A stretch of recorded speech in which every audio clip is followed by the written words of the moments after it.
Welcome to today's 5-minute Bible study in the book of Leviticus. We are continuing to look at Leviticus chapter 19. Now, chapter 19 is a part of the section of Leviticus we normally call the Code of Holiness, Holiness Code. It is a repeating, we've seen, of the law that we saw earlier. It restates the law and it amplifies it with further instruction. But right in the midst of this chapter, chapter 19, verse 19, there are a few laws that honestly leave us scratching our head, wondering, what does this mean? Let me read for you Leviticus chapter 19, verse 19. The Lord says, "Keep my decrees. Do not mate different kinds of animals. Do not plant your field with two kinds of seed. Do not wear clothing that is woven of two kinds of material." Now we read these three laws, these three decrees about mixing. First, do not breed together different kinds of animals.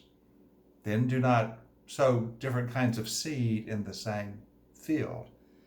And finally, do not wear clothing that is woven of different kinds of material. And we're just not sure what this means. What is the point of these laws? And why is it in the very center of the section about living the life of holiness? Now, it has to do with mixing, the mixing of animals, the mixing of seed, the mixing of clothing or materials that made the clothing. It has something to do with mixing them together, but why is that forbidden? Now, over the years, a lot of folks have offered different interpretations, different kinds of speculation, and some have just simply thrown up their hands and said, we don't know what it means. There's some uncertainty regarding why there's this prohibition against mixing. Mixing animals, mixing seed, mixing materials for clothing. I think it has something to do with the reality that the right to mix things belongs to God. Now, certainly with the animals, we see that God created different species. And only God has the right to mix them, and we can understand that. But what about the seed and the clothing? Well, I believe it has to do with that. The closer you are to God or in the sacred space that belongs to God,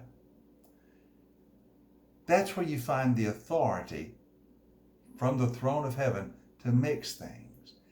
And this prohibition against mixtures in the world is a reminder that only God is God. I want to read to you a verse from the book of Ezekiel that I hope will sort of make this point. Now, Ezekiel had a vision in chapter 1 in which he saw some angelic creatures. In Ezekiel 1 verse 4 it reads, "I looked and I saw a whirlwind that came out of the north, an immense cloud with flashing light surrounded by brilliant light. The center of the fire looked like a glowing metal, and in the fire was what looked to be 4 living creatures. In appearance, their form was human, but each of them had 4 faces and 4 wings. Their legs were straight, their feet were like those of a calf, and they gleamed like burnished bronze." Now, this is a very visionary experience, and Ezekiel sees these angelic creatures. We know from other places in the Bible that these are the cherubim. These are the cherubim, those who stand close to the throne of God.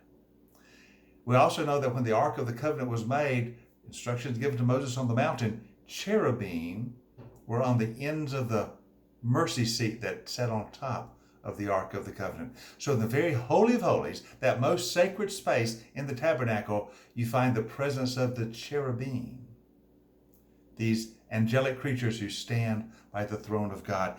And Ezekiel's vision seems to be of these cherubim. Then notice in verse 10, their faces look like this.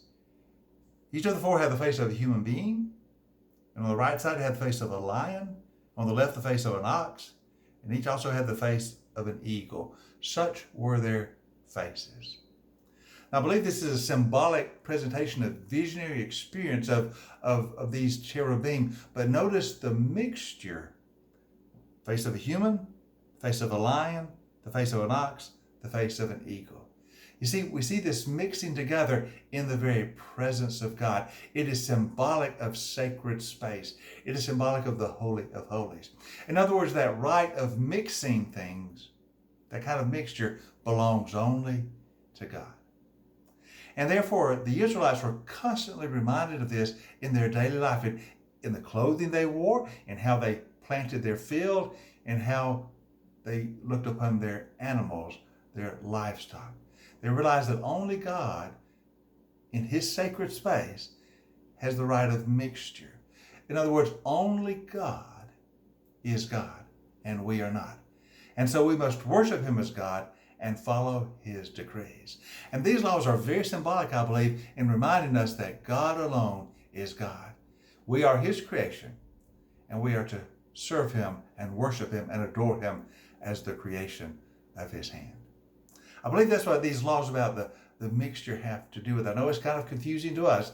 It's not normally the way we think, but it does match with biblical kind of thinking and the way the Israelites thought in the Old Testament. And it speaks to them of sacred space and that only God is God.